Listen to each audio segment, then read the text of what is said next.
Assalamu alaikum wa rahmatullahi wa barakatuh.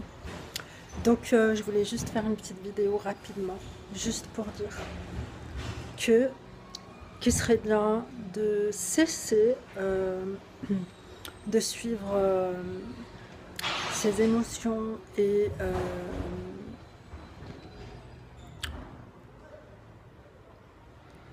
ses émotions et son impulsivité qui nous mène à donner notre avis de manière complètement anarchique. Au point de ne plus pouvoir sortir de la polémique qui nous enlise complètement. C'est fatigant, c'est gavant, c'est vraiment pénible. Allah subhanahu wa ta'ala, il nous a donné le Coran. Et le Coran, si on le lit et qu'on se représente la parole d'Allah subhanahu wa ta'ala, si on se représente clairement la parole d'Allah subhanahu wa ta'ala, on se rend compte qu'il y a une divergence qui est prévue par Allah subhanahu wa ta'ala. Et cette divergence, il faut apprendre à la vivre et il faut apprendre à la vivre et à la respecter. Parce qu'à mon sens, cette divergence, elle n'est pas respectée, elle est bafouée. En fait, ce que j'ai remarqué, c'est que les coreligionnaires, en fait, ils aiment bien penser du mal de leurs coreligionnaires plutôt que de se soucier du mal susceptible d'être renfermé en soi. Et c'est là que toute la faiblesse de la communauté se cristallise en fait.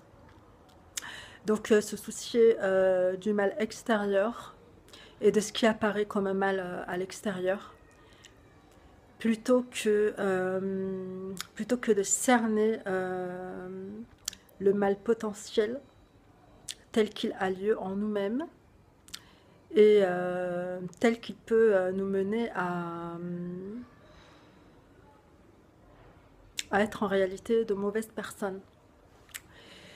Donc les personnes qui prétendent être des personnes pieuses alors qu'en réalité elles renferment en elles de l'orgueil, c'est une calamité. C'est une calamité pour l'humanité. Donc je demande à Allah subhanahu wa ta'ala de nous purifier de l'orgueil, qu'Allah nous débarrasse de l'orgueil, qu'Allah nous débarrasse de l'orgueil, qu'Allah nous débarrasse de l'infatuation, qu'Allah nous débarrasse de la perversité aussi à, qui consiste aussi à chercher chez les autres ce qui ne va pas en fait, chercher ce qui ne va pas chez les autres. À ce sujet, j'ai une anecdote intéressante d'ailleurs. Tout à l'heure, je suis passée au magasin et il y avait une petite voiture automatique qui s'active avec des pièces de monnaie. Donc il y avait deux musulmanes, deux musulmanes devant la voiture et il y avait le petit garçon qui s'amusait dans la voiture elle était activée.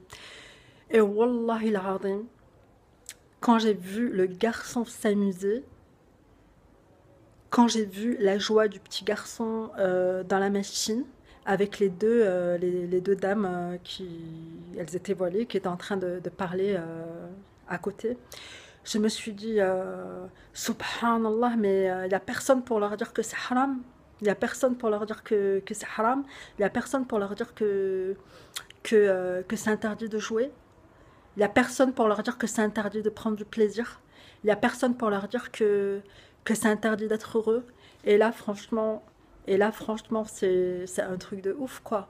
C'est un truc de ouf.